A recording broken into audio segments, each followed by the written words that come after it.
नमस्कार सांगमाने तुफान take education channel तरफ आपन को स्वागत।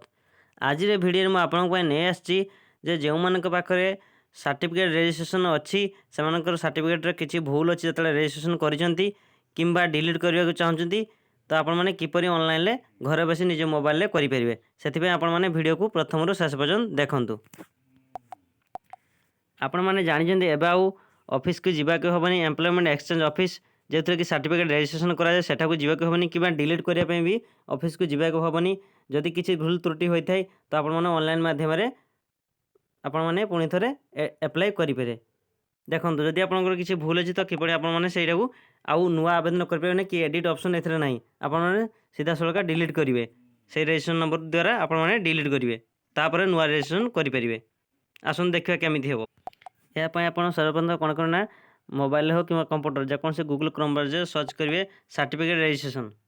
यापर देखो आप प्रथम ऑप्शन आसो director of employment government of Odisha यहाँ क्लिक करेंगे। देखो ये आसीगला ओडिशा वृत्ति सेवा ओडिशा सरकार state career service government of Odisha तल को स्क्रॉल करेंगे। देखो ये बहुत सारा ऑप्शन अच्छी जॉब सिक्योर रजिस्ट्रेशन न्यू जदि आप नुआ रजिस्ट्रेशन करने चाहते एम्प्लॉयमेंट सर्टिफिकेट रजिस्ट्रेशन ए सब सर्टिफिकेट हो पार +2 +3 सिटी बीएड सबकि आप ऑनलाइन द्वारा आवेदन करेंगे। आउ ऑफिस को जावाक पड़े ऑफिस घंटा घंटा लाइन धरी ठिया होगा पड़ा नहीं। देखो जॉब सिक्योर रजिस्ट्रेशन न्यू एथरे आप नुआ रजिस्ट्रेशन करेंगे जदि आप आगुरी नथिबो एम्प्लॉयमेंट एक्सेस में रजिस्ट्रेशन नथिबो सर्टिफिकेट रजिस्ट्रेशन होनी थी तो आप नुआ करेंगे। तापर renew candidate Zaman renew candidate माने डेट सरिया भितर आपने से डेट्रे रिन्यू करेंगे तो रिन्यू कैंडिडेट उपर क्लिक कर रिन्यू करेंगे।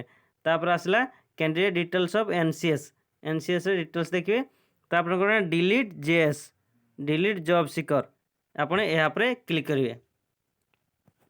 यहाँ पर देखो तल को देला रजिस्ट्रेशन नंबर एवं रजिस्ट्रेशन डेट ऑफ बर्थ आपन जो डेट ऑफ बर्थ दे रजिस्ट्रेशन करेंगे तो आप निज रजिस्ट्रेशन नंबर देवे और डेट ऑफ बर्थ दे डिलीट पर क्लिक करेंगे। यहाँ पर आपको रजिस्ट्रेशन सर्टिफिकेट नंबर टी डिलीट हो यहाँ पर पुणी आप फ्रेश आवेदन करेंगे। जदि आपको भिडियो भल लगता है भिडियो को लाइक कमेंट शेयर और सब्सक्राइब कर दिंतु।